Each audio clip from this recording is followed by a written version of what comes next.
When former NFL safety Dave Dworson took his own life in 2011, he left a note that read, "Please see that my brain is given to the NFL's brain bank." He shot himself in the chest so that his brain would be preserved, and doctors confirmed that he was suffering from severe CTE. Former football star Brian Banks spent 6 years in prison until his alleged grape victim admitted that it never happened. This footage shows the emotional moment when he was exonerated. In 2005, Dr. Bennett Omalu became the first person to discover CTE in American football players and published his findings in the Journal of Neurosurgery. Omalu expected the NFL to be pleased with his findings and use his research to fix the problem. But instead, the league created the NFL Concussion Committee, with the goal of ignoring and denying the existence of CTE and its link to football. Against medical proof, the committee labeled Omalu's paper as a failure and called for its immediate retraction. In 1989, the Buffalo Sabres goalie had his neck sliced by another player's skate, severing his carotid artery. It resulted in so much blood loss that 11 fans fainted, 2 had heart attacks, and 3 players puked on the ice. His life was saved by the team medic, who luckily served in the Vietnam War as a combat medic. In 1962, a Cuban boxer named Benny Paret made fun of his opponent Emil Griffith for being a homosexual. Griffith ended up beating Paret so badly that he fell into a coma and died 10 days after the fight. In 1973, the U.S. Army developed an anti-tank grenade by hollowing out a Nerf football and filling it with explosives. However, the ball never made it to the battlefield since the explosives gave it an unpredictable flight. In 1977, the University of Evansville men's basketball team was involved in a tragic plane crash. The crash killed every player on the team except for one man who didn't make the trip due to an injury. 2 weeks later, that only remaining player was killed by a drunk driver. In 2006, the Miami Hurricanes football team gathered in prayer for their teammate Brian Pata after he had been murdered by an unknown assailant. 15 years later, his teammate Rashawn Jones ended up being charged with his murder. During a 1998 soccer match in the Republic of Congo, a lightning bolt struck one of the goal pitches. It killed all 11 members of the home team because they were all wearing metal spikes. But the other team was left completely unscathed, for they had been wearing rubber cleats. During the 1910s, there was an American baseball team that completely consisted of death row prisoners. As long as they kept winning, their executions were delayed. Hall of Fame boxer Sugar Ray Robinson once had a nightmare where he killed his next opponent in the ring. Afraid that his dream was telling him something, he initially backed out of his next fight until a priest convinced him otherwise. He ended up scoring a decisive knockout in the 8th round that resulted in the death of his opponent, Jimmy Doyle. During the Vietnam War, the U.S. conducted a psychological warfare scheme known as Operation Wandering Soul. The Army played creepy sounds and voices through loudspeakers to represent the spirits of dead Viet Cong soldiers. Here's an example of a recording.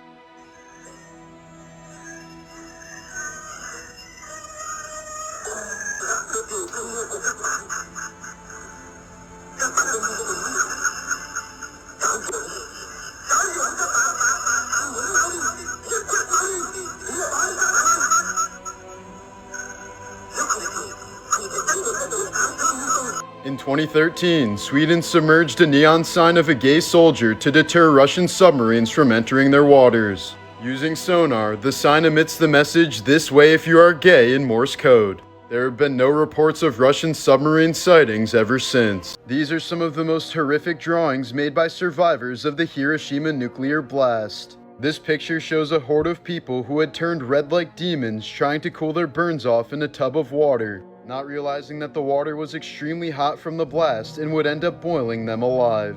This drawing is pure nightmare fuel. There were many accounts of zombie-like people who limped for miles begging for water, while their melted skin was drooping down from their bodies. This picture depicts a pile of victims who jumped into a river to cool off after being badly burned by the blast. Tragically, most ended up drowning in the boiling hot water due to a lack of strength, and from the pain of their skin literally being peeled off by the current. The 16-year-old artist of this one wrote, "The body was so deeply charred that the gender was unrecognizable, yet the person was still weakly writhing in pain. I had to avert my eyes from the unbearable sight, but it entrenched itself in my memory for the rest of my life." 1989, 96 people were killed during a soccer match at Hillsborough Stadium in England after being crushed to death due to overcrowding, many of whom died while standing up. 22 years later, Stephen Whittle tragically became the 97th victim. He had sold his ticket to a friend who died during the disaster. Unable to cope with the guilt, he took his own life by jumping in front of a train in 2011. At Belmont Park in 1923, a young jockey named Frank Hayes suffered a heart attack and died in the middle of a horse race. His body, however, remained on the saddle throughout the race, and his horse ended up winning, beating the odds of 20-1. Therefore, this was the first time that Hayes had ever won a race, and the last. This photo is the definition of fear. A young woman from LA was evading a home intruder by hiding on her roof, where she managed to grab her phone and call 911. She said her greatest fear was that the intruder would try to hide where she was hiding. Luckily, authorities soon had the area surrounded and the man is now in prison. Here's some disturbing footage of an old lady with a knife approaching the front door of a New Jersey home at 3 a.m. As creepy as the footage may seem, the poor woman is most likely just suffering from dementia. And finally, this is why you should always be aware of your surroundings while scuba diving. This South African salvage diver nearly had his head taken off by a great white, but luckily the shark wasn't hungry at the time. Dating back to 1100 AD, the Zhangong Patriarch is a gold-painted papier-mâché statue that was stolen from a Chinese temple in 1995. Just a couple years ago, researchers scanned it and discovered the piece contained the mummified body of a famous Chinese monk. Here's an 18th century ivory carving that depicts the tooth worm, a demon from hell that people used to believe was responsible for cavities and toothaches. Shaka bra. Here's an ancient Roman bronze sculpture of a hand giving the hang loose gesture made around the 2nd or 3rd century CE. Just last month, a 30-foot long Native American canoe was discovered in a lake in North Carolina. It's estimated to be at least 1,000 years old. Thanks to LiDAR technology, archaeologists have been able to peel back the rainforests of Calakmul, Mexico, revealing an ancient Mayan city that was nearly 4 times the size of Manhattan around the year 700 AD. The Lion of Lucerne was built in 1821 as a memorial for the Swiss guards who were massacred during the French Revolution. Mark Twain himself described it as the most mournful and moving piece of stone in the entire world. After delivering important components for the atomic bomb in 1945, the USS Indianapolis was torpedoed by a Japanese submarine off the coast of the Philippines, resulting in the worst shark attack in human history. It started with dead bodies suddenly being pulled underwater, and once first blood was drawn, the initial survivors soon found themselves surrounded by hundreds of sharks. Those without lifeboats were forced to huddle together in groups and attempt to shield themselves, but it only worked for so long. The men could feel the sharks constantly bumping them from below, never knowing when they'd become the next victim. On the 3rd day, dehydration made some of them act delusional and violent, forcing the rest of the group to push them away and leave them to die. After 4 horrific days, the US Navy finally received word of the ship's sinking. Out of the original 1,200 men on board the ship, only 316 made it home alive. A woman named Claire bought a card table for $25 at a garage sale because she thought it looked nice. 30 years later, she found out that it was one of only 6 tables in the world made by furniture makers John Seymour and Son. She flipped it at an auction for $540,000. In 1987, a British woman purchased a costume ring from a yard sale for $5, only to find out 30 years later that it was actually a genuine 26-carat diamond ring worth $960,000. In 2014, a scrap metal dealer from California bought a golden egg for $14,000 at a yard sale, hoping he could flip it for a quick profit. But after finding out the metal was worth far less than he was hoping for, he decided to take it to an antiques expert instead. It turned out to be an extremely rare Fabergé egg that once belonged to the Emperor of Russia, worth an estimated $33 million. In the year 2000, Rick Norsegian was looking to buy a barber chair at a garage sale, but ended up buying 2 boxes of old photos for $45. 4 years later, he discovered that the boxes contained 65 glass plate negatives from famous photographer Ansel Adams, worth right around $200 million. An Indian actor named Shyam risked his life to transform for a role. He went 9 straight days without sleep so that the tissues under his eyes would swell up.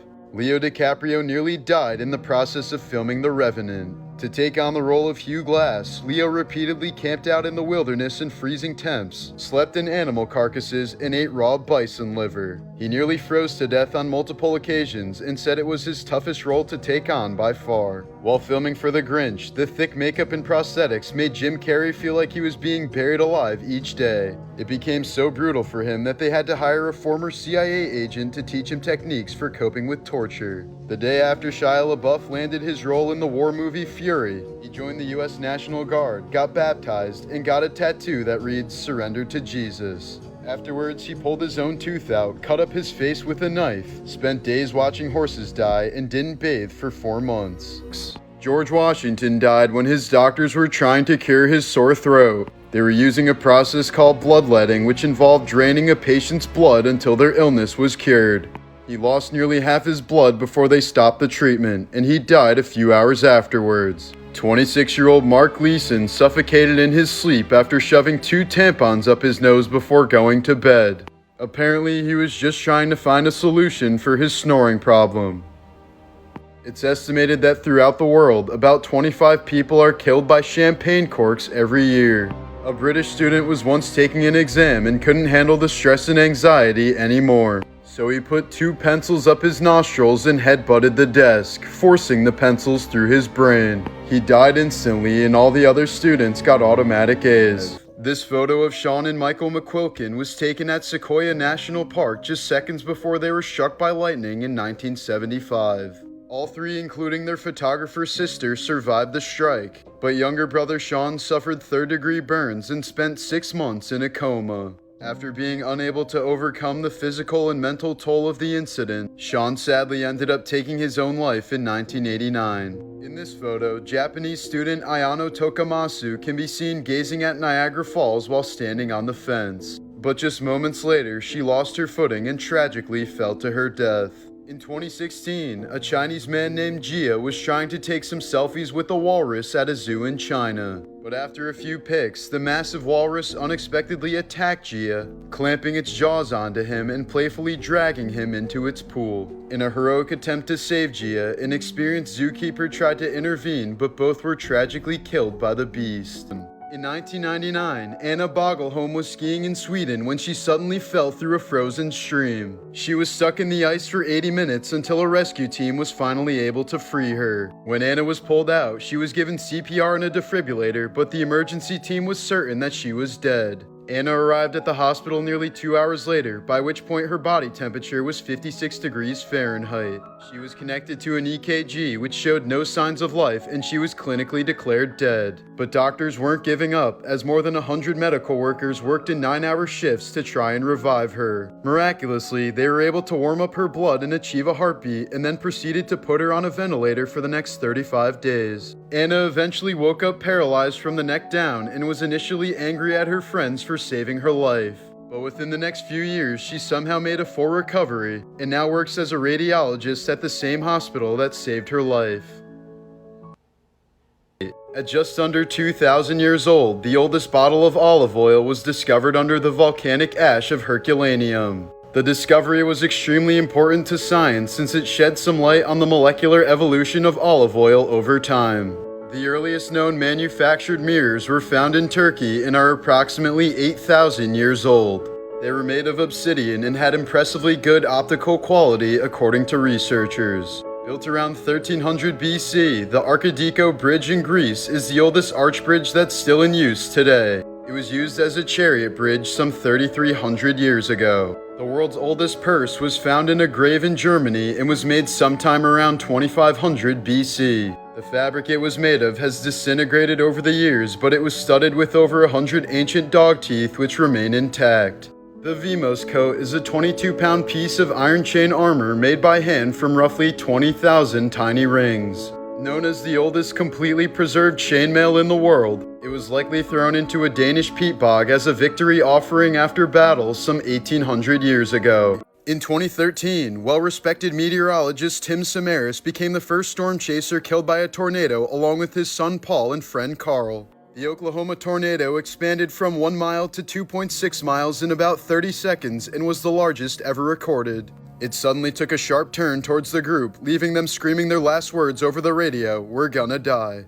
These were the final photos of extreme cave diver Dave Shaw just moments before his final dive into South Africa's Bushman's Hole. He blacked out at 872 feet while retrieving a fellow diver's body, and his helmet cam recorded his demise. Osama bin Laden's son Omar was severely beaten by his father for smiling too widely when he was a young boy. He trained in Al-Qaeda camps starting at 14 years old, but left the terrorist organization in 2000 since he didn't support the idea of killing innocent civilians. In 2006, Gail Laverne Grimes died in the hospital after surgeons spent 6 exhausting hours trying to separate her skin from a couch. The 500-pound woman had been sitting on her living room sofa for 6 years to the point where her skin had completely fused to the fabric. Rescue workers had to transport Gail in her couch using a trailer, and she ended up dying while still attached to it. According to his memoir, when Vice President J.D. Vance was 12 years old, his drug-addicted mother was once driving erratically and threatened to crash her car to kill them both. J.D. had no choice but to jump out of the speeding vehicle and run to a nearby house for help. He now refers to this event as a turning point in his life, since it prompted him to move in with his non-abusive grandmother and work towards a more stable life. In the year 2000, Mexican woman Ines Ramirez performed an hour-long C-section on herself after suffering 12 hours of constant pain. Using a large kitchen knife, she made a 7-inch vertical incision and pulled the baby boy out of her own uterus. Despite no prior medical training, both Ramirez and her baby miraculously survived. In 1996, 16-year-old Travis Lewis pleaded guilty to the murder of Sally McKay. While seeking closure, Sally's daughter Martha visited Travis several times in prison and eventually forgave him for killing her mother. When he was released on parole 23 years later, Martha allowed Travis to move in with her and gave him a job as groundskeeper of her estate. But when she realized the man was frequently stealing from her, Martha fired Travis and kicked him out. Soon afterwards, Travis broke into Martha's home and stabbed her to death before drowning in a nearby lake while running from police. This man died after making the dumbest mistake of his life while camping out in Alaska. In 1981, American wildlife photographer Carl McCunn hired a bush pilot to drop him off in the Alaskan wilderness. He planned on camping by himself for 5 months to take photographs of wildlife, but would soon realize he'd forgotten to arrange for a return flight. As the weather grew colder and his supplies began to dwindle, Carl soon realized that he may never return home. At one point after he lost all hope, Carl was seen by an Alaskan state trooper plane but was ignored because he raised his fist in celebration, and a raised fist is known to be a signal that everything's okay. Referring to this incident, Carl wrote in his journal, "It's certainly my fault I'm here now. Man, I can't believe it. I really feel like a klutz. Now I know why nobody's shown up since." Sometime afterward, Carl ended up taking his own life by shotgun. Carl's campsite and corpse were found a few weeks later, along with his journal, which detailed his harrowing final months. In February of last year, famed adult star Emily Willis was left permanently disabled after a health crisis at the facility that was treating her ketamine addiction. She'd reportedly been clean for several days when her health began to rapidly decline, and the rehab center allegedly failed to provide her with the proper care. Willis was barely eating or drinking while suffering from severe headaches, anxiety, night terrors, and a UTI. She eventually suffered a heart attack and wasn't taken to the hospital quickly enough, forcing paramedics to perform CPR for more than 30 minutes, resulting in oxygen deprivation and irreversible brain damage. Willis entered a vegetative state for 2 months and now suffers from locked-in syndrome, a condition where the patient is conscious but can't move any muscles except those that control eye movements. Her family is now suing the rehab center, alleging medical negligence, inadequate supervision, and delayed emergency intervention, which they claim led to her awful permanent condition. Martha Stewart once dated Anthony Hopkins but broke it off with him after watching The Silence of the Lambs. She says she couldn't separate Hopkins from his cannibalistic character Hannibal Lecter. RFK's assassin Saran Saran is still alive today and has been denied parole 17 times. According to historians, we would have a lot more Egyptian mummies intact today if so many of them weren't eaten during the Victorian era. People used to believe that the ground-up corpses of ancient Egyptians could cure different ailments. Harvey Weinstein reportedly had gangrene around his private area, giving his shaft a Frankenstein look that appeared as if it was chopped off and sewn back on. His ghoulies were also removed during treatment of his gangrene, leading to several of his victims suspecting that he was intersex. When Roman Emperor Commodus was in power, he had his men gather all the dwarves and disabled people they could find around the city. They were brought to the Coliseum, where each of them was given a meat cleaver and forced to fight to the death. Right after purchasing some hot coffee from McDonald's in 2004, 79-year-old Stella Liebeck accidentally spilled it into her lap, causing horrific third-degree burns. The woman quickly went into shock and was hospitalized for 8 days while undergoing skin grafts. Since the burns were so bad, her lady parts had melted and fused to her legs. Stella suffered permanent disfigurement after the incident and was partially disabled for 2 years. She then sued McDonald's for making the coffee way too hot and was only seeking $20,000 to cover her medical bills. But McDonald's refused to settle with Stella as the media completely demonized her, calling her the poster child of frivolous lawsuits. However, people quickly changed their tune when photos of the horrific burns finally released. With one of the jurors being so traumatized, he forced his wife to quit drinking hot coffee. Stella ended up winning $2.9 million in damages from the lawsuit, but her life was never the same again. In 2016, Texas father Daniel Shaver was held up by police after he was seen pointing a pellet gun out of his hotel window. Several officers had rifles pointed at Schaefer in the hallway as he attempted to comply with them, but their commands were confusing and contradictory, especially since Shaver was drunk. For example, they told Shaver not to put his hands down for any reason before telling him to start crawling towards them. As Shaver was crawling and begging for his life, he reached back to pull his pants up and was killed instantly by Officer Philip Brailsford, who later claimed he thought Shaver was reaching for a weapon. Brailsford was charged with second-degree murder and found not guilty, since the full unedited footage wasn't released until hours after his acquittal. Brailsford was rehired by the department and reimbursed for all the medical expenses he paid, while seeking treatment for the PTSD he claimed he acquired from the shooting. Because of this, Brailsford was medically retired and now collects a $2,500 pension every month.